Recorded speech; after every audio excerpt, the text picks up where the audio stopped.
E nós vamos dar sequência aí no Sermão do Monte, a pior coisa que nós fizemos esse ano, né? Como eu tenho dito, estudar o Sermão do Monte tem nos humilhado, né? Tem esticado a gente, tem mostrado para nós. Essa semana eu brinquei com um conselho que dá vontade de falar para a igreja aqui de quarta-feira, falar assim, gente, na verdade, nós não somos crentes, está longe do padrão, nós precisamos, vamos todo mundo para casa, depois a gente volta. Porque o Sermão do Monte parece que vai mostrando para nós que o padrão que Jesus colocou ainda falta muito, assim, para a gente chegar nele, porque nós já estamos muito engolidos pela cultura. Essa semana eu conversei com um amigo, um homem de Deus, e ele estava em crise. Ele falou assim, Rafa, nós estamos muito secularizados, cara, muito. Eu estou brigando aqui em casa, eu fico muito celular, a gente assiste muita série, e as crianças, e aí a gente perde tempo assim, de conversar sobre histórias bíblicas, a gente perde tempo de estar um com o outro inteiramente, e o capitalismo está me engolindo e tal. Eu falei assim, meu irmão, que crise boa que você está, né? Vamos orar sobre isso, mas é uma crise maravilhosa, porque a maioria das pessoas nem percebe, o quanto está sendo engolido pela cultura, o quanto essas coisas vão engolindo a nossa agenda. E quando a gente percebe, a gente diz que não tem tempo, mas é porque o nosso tempo foi engolido por outras coisas, E com isso eu não quero dizer, para a gente não assistir séries ou não ter celulares. Estamos no mundo moderno, isso tudo faz parte da nossa vida, mas essas coisas não podem nos engolir, E tomar toda a nossa agenda e tirar todo o nosso tempo, assim, às vezes lúdico, nosso tempo na presença das pessoas, e a gente tem que voltar mais para as Escrituras, para a gente perceber o padrão bíblico e entender o que Deus requer do povo dele. Então, nós somos o povo dele e queremos responder ao que Deus requer de nós. Então, abra suas Bíblias em Mateus, no capítulo 6. Nós vamos ler do verso 5 ao verso 9.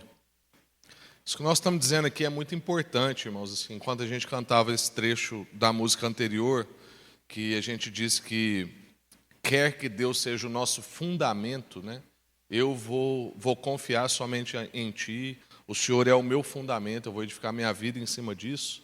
A gente canta, é poético, isso está aí, assim, na nossa língua, mas é muito difícil estar na nossa vida mesmo, Então, faça essas perguntas para você, Em qual área a minha vida ainda não é fundamentada em Cristo, Em qual área da minha vida Cristo não é o meu fundamento?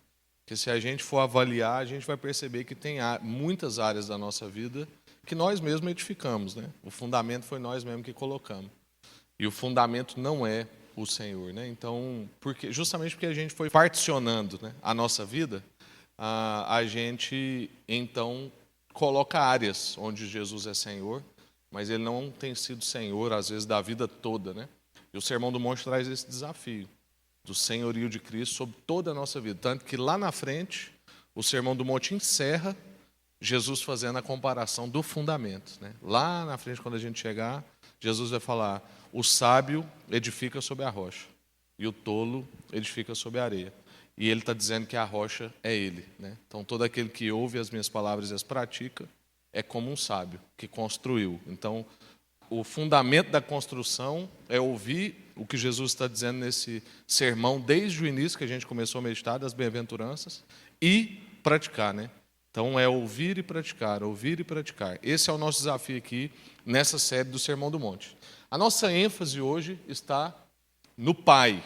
Na quarta-feira passada, o Pedro falou sobre a oração em geral. E na anterior, o Léo falou sobre a questão das esmolas. E hoje a gente vai continuar falando um pouco da oração em geral, mas entrando especificamente na figura de Deus como Pai. Então o texto diz, Mateus 6, verso 5 ao verso 9. E quando vocês orarem, não sejam como os hipócritas. Eles gostam de ficar orando em pé nas sinagogas e nas esquinas, a fim de serem vistos pelos outros. Eu lhes asseguro que eles já receberam sua plena recompensa. Mas quando você orar, vá para o quarto, feche a sua porta e ore ao seu Pai que está no secreto. Então, seu Pai que vê no secreto o recompensará. E quando orarem, não fiquem sempre repetindo a mesma coisa, como fazem os pagãos. Eles pensam que, por muito falarem, serão ouvidos. não sejam iguais a eles, porque o seu Pai sabe do que vocês precisam antes mesmo de vocês pedirem. Vocês orem assim: Pai nosso que estás nos céus, santificado seja o teu nome. Até aí. Irmãos, quanto mais a nossa sociedade avança assim, para o colapso das suas relações, mais surge um paradoxo. Eu tive pensando sobre isso. Qual é o paradoxo? A dificuldade da gente compreender um Deus relacional, principalmente como pai, essa figura paterna, contrastado com uma urgente necessidade, talvez mais do que nunca, da gente compreender Deus como pai.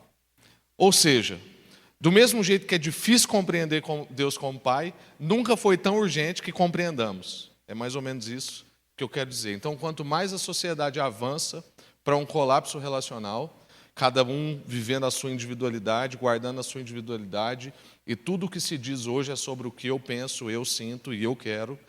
Quanto mais isso acontece, e a gente vai se afastando das pessoas, mais vai ficando necessário a gente compreender Deus em suas relações conosco, com a Trindade, com a criação, com as pessoas, e Deus principalmente como Pai.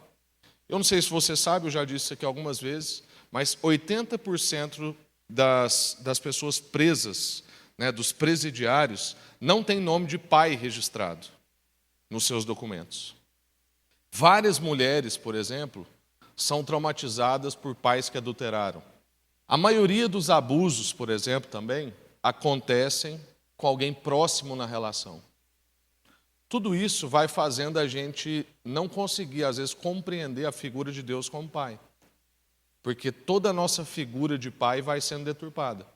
Homens abandonados, mulheres traumatizadas, adultos que trazem um histórico de abuso na sua jornada. E, além disso, a gente tem um desafio enorme na nossa oração, que é, a gente vive em tempos sentimentalistas. Nós vivemos num tempo, como diz um amigo meu, do homo sentimentalis.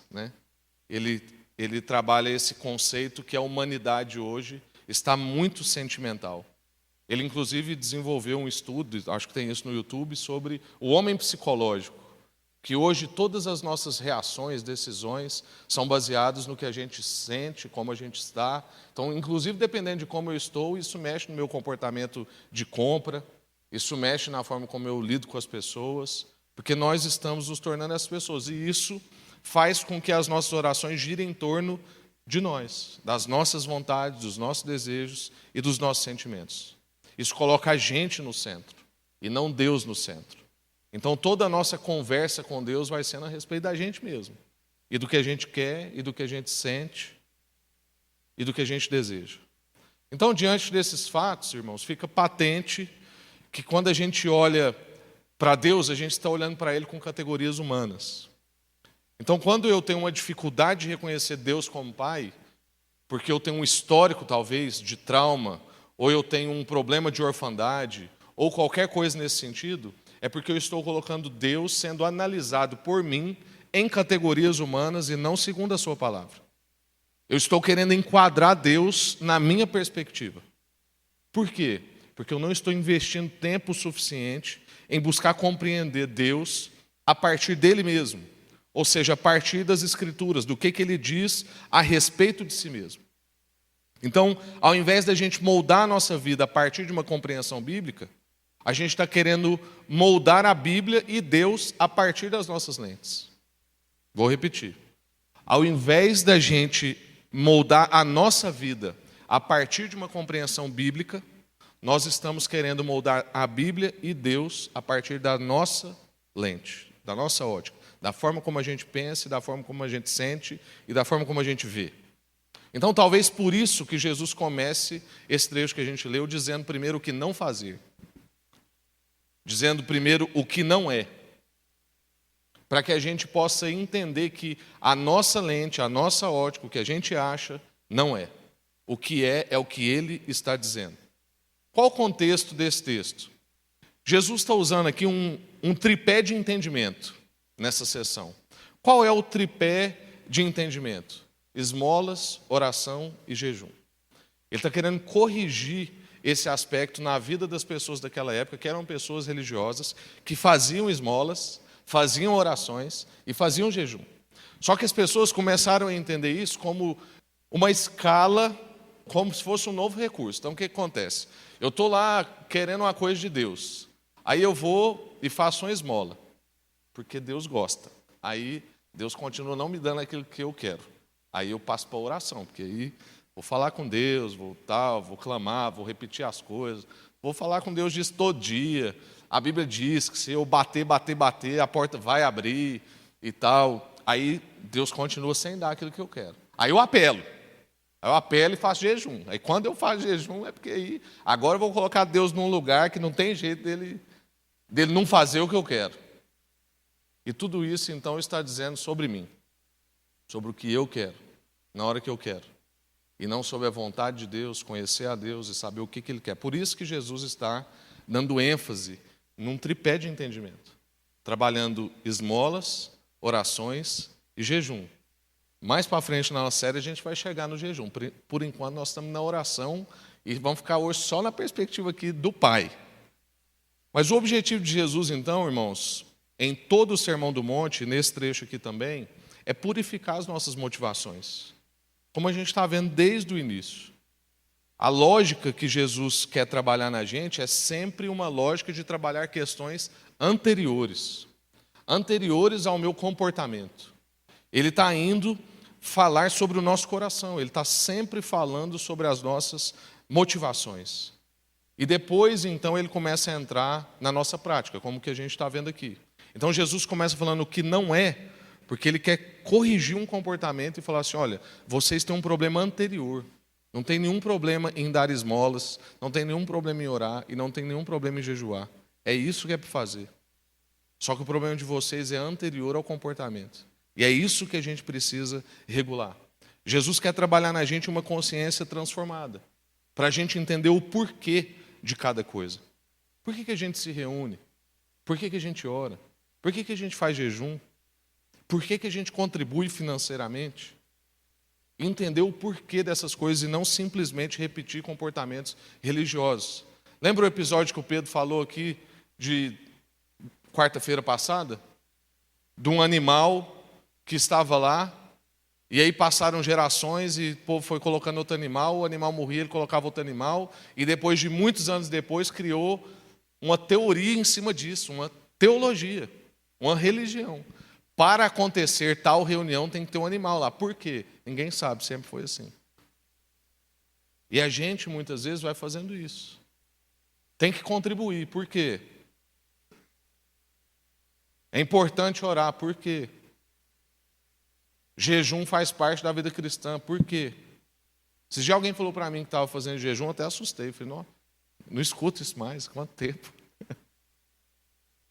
Faz parte das práticas cristãs, mas foram feitas para serem executadas com entendimento. Então vamos observar aqui 3 ensinamentos das orientações de Jesus nesse trecho que a gente leu.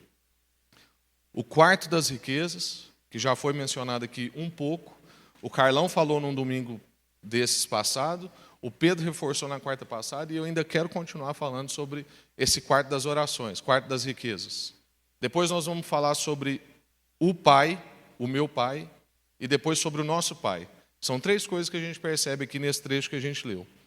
Essa questão do quarto das riquezas, irmãos, é porque a palavra original que está aí na sua Bíblia escrito quarto, que aí está escrito, né? Vai para o seu quarto, fecha a porta e ore para o seu pai que vem em secreto. No original, a palavra que está aí quer dizer sala-depósito. Que é o quê? É um lugar onde a gente podia guardar os nossos tesouros. Então, quando está falando quarto, não é simplesmente o quarto que você dorme. É o lugar onde você coloca as suas riquezas, os seus tesouros. Por isso que eu estou chamando aqui de o quarto das riquezas. E quando diz que é para a gente ir para esse lugar, isso implica então que quando a gente ora, já existem riquezas, já existem tesouros à nossa espera. Então é o seguinte, vai para o quarto onde estão os seus tesouros. Que lá, que Deus vê o tesouro que está no secreto, vai recompensar com tesouros que continuarão em secreto. Muitas coisas que a gente vai recebendo de Deus na nossa caminhada de oração, nossa relação com Deus, são coisas que muita gente não vai ver. Porque as maiores recompensas que nós recebemos na oração são recompensas invisíveis. Recompensas de maturidade, recompensas de entendimento, recompensas no sentido de trabalhar o meu trato com a minha esposa, o meu trato com o meu filho, o meu trato com os negócios, o meu trato com o dinheiro, o meu trato com os meus relacionamentos de trabalho. São essas coisas, essas riquezas, que eu vou ganhando dentro desse quarto das riquezas. Lá onde já existem tesouros à minha espera. Essas recompensas secretas são inúmeras na nossa vida, mas uma das maiores recompensas é justamente essa que Jesus está trabalhando. É que através dessa oração, a oração que clama Abba, Pai, o Espírito de Deus vai revelando ao nosso espírito que a gente de fato é filho. Através dessa relação, nesse lugar, a gente vai tendo cada vez mais revelação, entendimento e recebendo uma forte certeza da paternidade e do amor de Deus. Então, o melhor jeito de eu ir conhecendo Deus como Pai é obedecer o que Jesus está fazendo aqui, ainda que eu não sinta. Então, tem muita gente que fala assim, mas eu não sinto Deus como Pai. Fala assim, vai trabalhando isso na sua conversa com Ele. Fala com Ele. Deus, eu ainda não consigo te ver como Pai. Eu consigo te ver como muito grande, muito poderoso, inclusive às vezes eu vejo até como mal. Se você nunca pensou isso, eu já pensei. Porque a soberania de Deus, ela é confortável para quem crê. Mas quando a gente pensa sobre quem não crê, ela fica bem desconfortável. Ela faz todo sentido para nós em vários momentos. Mas tem vários momentos também que parece que ela não faz o menor sentido. E a gente conversa sobre isso com Deus. Quero ir conhecendo o sentido. Quero ir entendendo o sentido. Quero perceber o Senhor como Pai. Nesse ambiente, nesse lugar que a gente clama por Abba Pai, o Espírito vai testificando no nosso espírito. É um processo. Vai revelando para nós que nós somos filhos de Deus. E aqui a gente já começa a encontrar, então, respostas para as nossas crises levantadas lá na introdução. Sobre os problemas que muitas vezes atrapalham a gente a ver Deus como Pai. Então, nessa forma da gente orar, a gente vai sendo trabalhado, moldado, transformado, para conhecer a verdadeira paternidade. Que a gente ainda não conhece, porque a gente olha para Deus pensando paternidade com as categorias de paternidade que nós temos do ambiente social que a gente convive. Talvez a sua experiência paterna. Talvez você não teve um pai agressivo, ou um pai abusador, e nem um pai que adulterou. Mas talvez você teve um pai omisso, distante, não carinhoso, que não te ouvia. Então aí quando você pensa em Deus, você já pensa logo assim, não quero ver Deus como pai. Não preciso desse pai. Prefiro ficar com Deus mesmo. Deus do jeito que eu acho que Deus é. Então, para conhecer essa paternidade, essa bondade e essa paz que ninguém entende, é justamente nessa vida de oração, nessa vida de relação com Deus, é que a gente vai sendo trabalhado, moldado e transformado para compreender isso. A gente vai conhecendo que não somos órfãos, que a gente não está perdido, justamente porque a gente está voltando para casa, a casa do nosso Pai. Já não somos mais filhos pródigos. E tudo isso, irmãos, faz parte dos tesouros que estão à nossa espera na sala depósito, no quarto das riquezas. Nesse quarto que tem os tesouros. Todos esses benefícios estão lá. E quando eu falo lá, não é um lugar físico, né? Lá é um entendimento. Porque talvez você pode estar aqui sentado no meio de todo mundo e você entra no quarto das riquezas. Porque você entra numa conversa com Deus. Há conversas com Deus pronunciadas, há conversas com Deus pensadas, há conversas com Deus lidas. Eu tenho orações escritas lá de 3, 4 anos atrás, que de vez em quando eu volto nelas e as faço de novo. E esse texto, inclusive, não está condenando repetições. Esse texto está condenando vãs repetições. Ladainha. Quando você não está nem pensando sobre o que você está dizendo. O grande problema não é a gente repetir. A grande questão é se nós nem estamos mais pensando sobre o que nós estamos falando. Então, quando o Pai Nosso, por exemplo, vira uma reza, é um problema.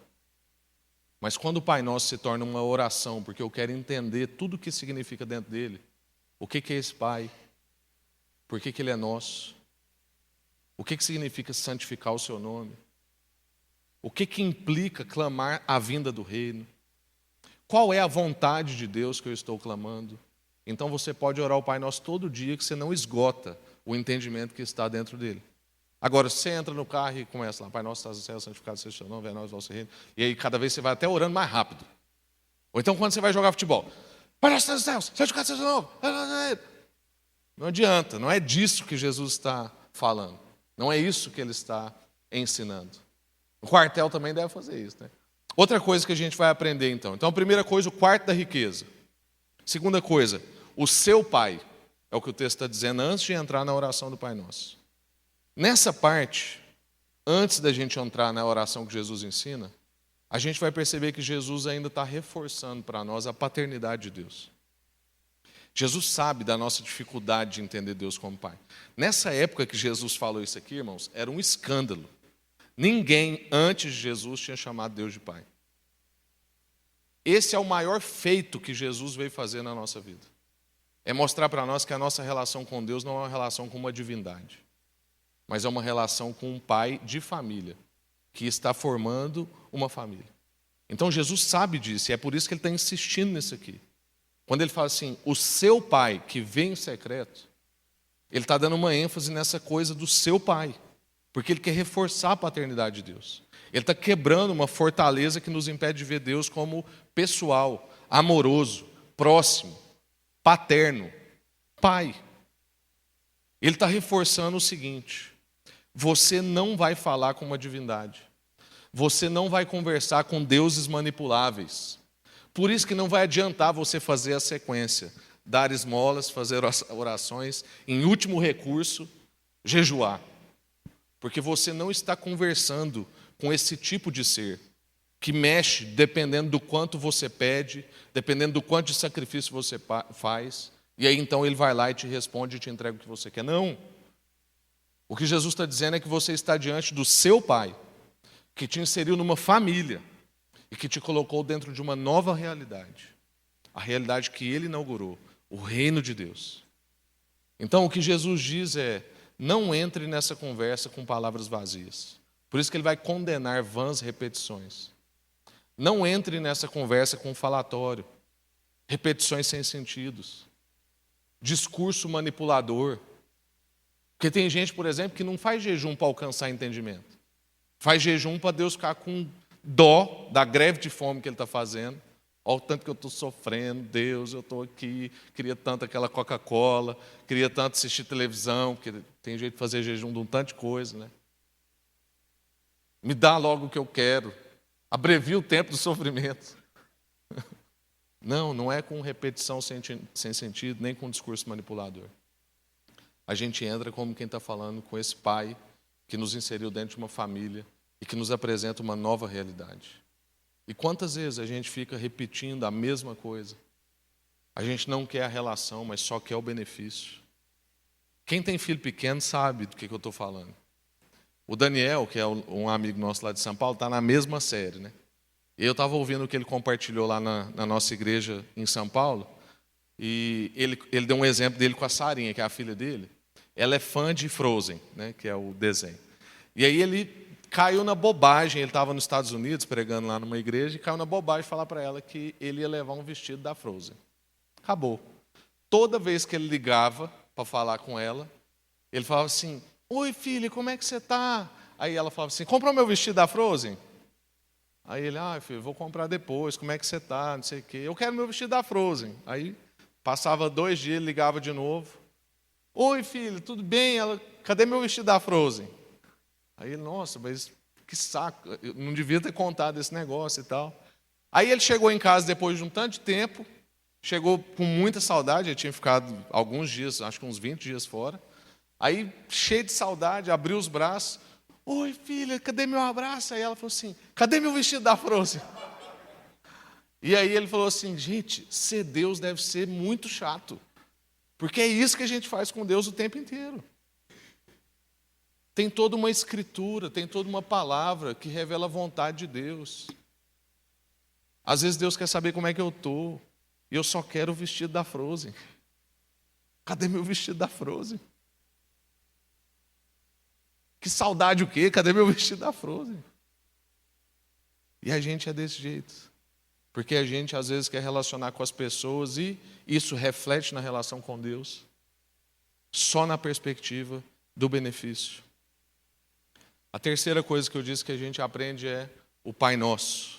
Então, o quarto das riquezas, o meu Pai, que Jesus está reforçando essa paternidade, mas depois, na hora que ele entra no ensino da oração, aí ele vai revelar o que é, assim, de fato, na plenitude, que é um Pai que não é meu, é um Pai que é nosso.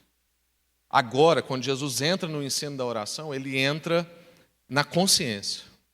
Então, a partir de um entendimento, meio que Jesus está trabalhando um raciocínio assim, porque tudo que Jesus faz é intencional, viu, irmãos? Tem nada aqui assim, por acaso. Jesus não é de improviso, não. Não trabalha freestyle assim. Jesus está calculando. Então, o raciocínio de Jesus é um raciocínio sequencial. Desde as bem-aventuranças, Jesus está construindo um raciocínio que vai terminar lá na construção do homem sábio e do homem tolo. Isso tudo aqui está amalgamado. É uma amálgama explosiva, né? Como diz um amigo. Então, entendendo que a nossa resistência com a paternidade está quebrada, principalmente quando ele dá essa ênfase assim, olha, o seu pai, relaciona com Deus como esse pai que gosta de dar presentes, que quer estar perto, que ama uma conversa com seu filho, que ama fazer carinho, que também disciplina, como diz lá em Hebreus. Todo pai que ama um filho disciplina, porque quer que esse filho viva bem. Então, um pai que ama dar presentes, é um pai que ama acolher, é um pai que dá carinho e é um pai que disciplina. Está tudo dentro do mesmo pacote paternal.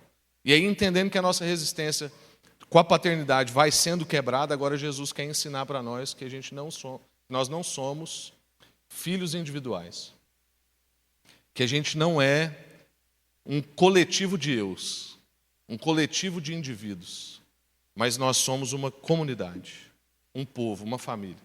Nós podemos, infelizmente, reunir aqui um tanto de gente e ficar falando que nós somos família. E a gente fica aqui catequizando vocês. Aqui na igreja, então, vocês ouvem essa expressão família o tempo inteiro.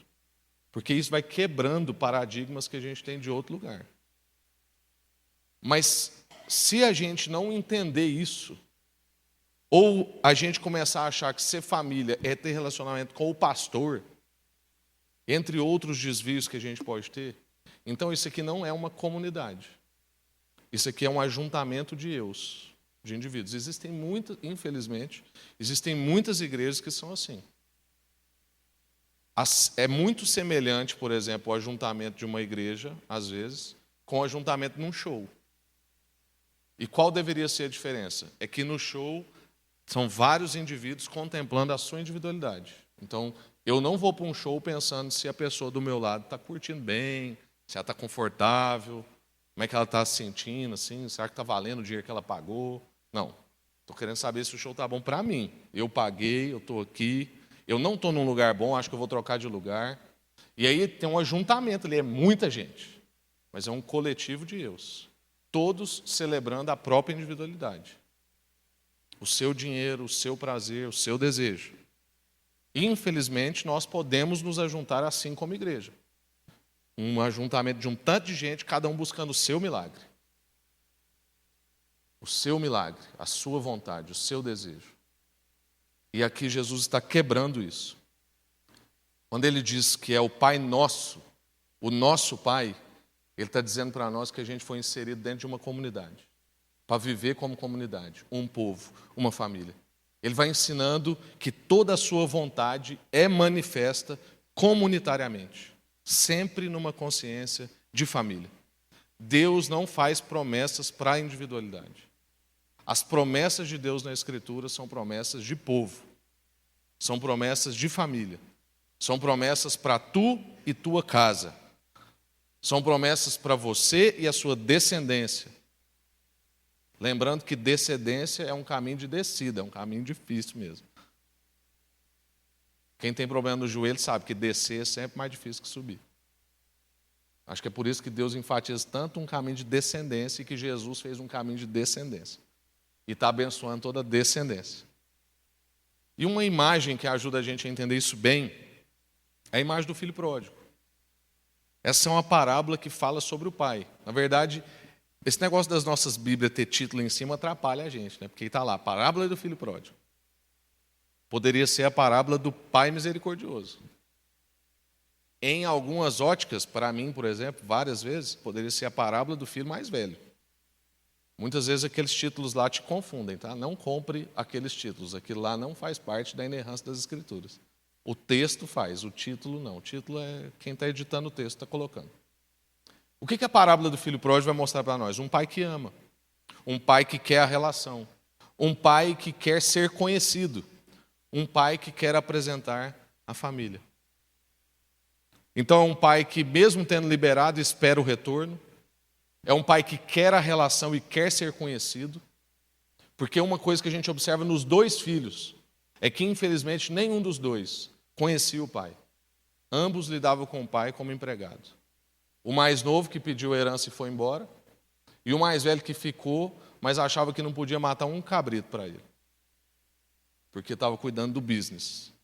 E ambos conversavam com o seu pai como funcionário conversando com o patrão. E não como filho falando com o seu pai. E fica mais evidente no final, quando o pai da parábola do filho pródigo vai e retruca o filho mais velho. Porque o filho mais velho chega revoltado e fala assim: esse teu filho saiu, fez o que quis, agora volta, você faz um banquete desse. E como é que o pai responde? Esse teu irmão. O pai devolve o filho mais velho para dentro da relação familiar. Não é esse meu filho. É esse seu irmão. Cria tipo. É igual a gente, quando vai orar sobre alguém, fica assim: Deus, esse seu filho aí é muito canseira. Que filho difícil é esse que você tem? E Deus vai falar para nós o seguinte: esse seu irmão é desafiador. Vai lá e ajuda o seu irmão. Porque é parte da família. E como a gente diz aqui, quem chama Deus de pai não escolhe irmão. Né? O Vitinho não escolheu a Aurora não escolheu o Vitinho. Eles têm que se virar lá os dois. E eu vou ter que falar o tempo inteiro para eles: essa sua irmã e esse seu irmão. Essa nossa casa, essa nossa família. Então, irmãos, os cristãos devem orar na perspectiva sempre comunitária. Nunca devem orar numa perspectiva individual ou conceber uma espiritualidade individualista, que caracteriza muito, inclusive, a cultura do Ocidente. Com isso, eu não estou querendo dizer que você não pode ter pedidos pessoais, conversas pessoais, mas a sua conversa tem que ser sempre na consciência da família. Você não é um indivíduo solto falando com Deus. Você é um indivíduo dentro de um contexto familiar, conversando com o seu pai, que é pai também dos seus irmãos. Então, qualquer tipo de benefício que seja para você e que não serve para o seu irmão, não serve para você. Se vem para você não repartir, ou se vem para você para prejudicar outra pessoa, ou se vem para você em detrimento de outra pessoa, não vem. Porque Deus não trabalha nessa perspectiva. Como a gente vive num contexto de família, todas as nossas conversas são nessa consciência. Então pode ter um missionário lá na China, num ambiente de resistência, e ele nunca vai ter uma ouvida dessa aqui de igreja. Mas quando ele ora, ele tem a igreja mundial na cabeça dele. Quando eu me dirijo então ao nosso Pai, todas as minhas preocupações são preocupações com o nosso pão, o nosso pecado e com as nossas tentações. Por isso que eu vou dizer depois: o pão nosso, dá-nos hoje. Não é o meu pão. Dá o meu pão aí, que eu estou esperando. Perdoa, né, o nosso perdão, perdoa os nossos pecados, as nossas dívidas, as nossas ofensas. São nossas, não são minhas, nem suas. São nossas. E livra-nos da tentação. Não livra-me da tentação. Livra a nós da tentação, que não é somente minha, que são nossas. Então, quem chama Deus de Pai tem um pão que não é seu, Tem um pão que é nosso. Por isso que a gente reparte. Quem chama Deus de Pai, entende que o seu pecado afeta a comunidade toda. Então, quando ele vai lá fazer aquele pecado de estimação, ele entende que toda a comunidade está sendo afetada por aquela desgraça que ele vai fazer.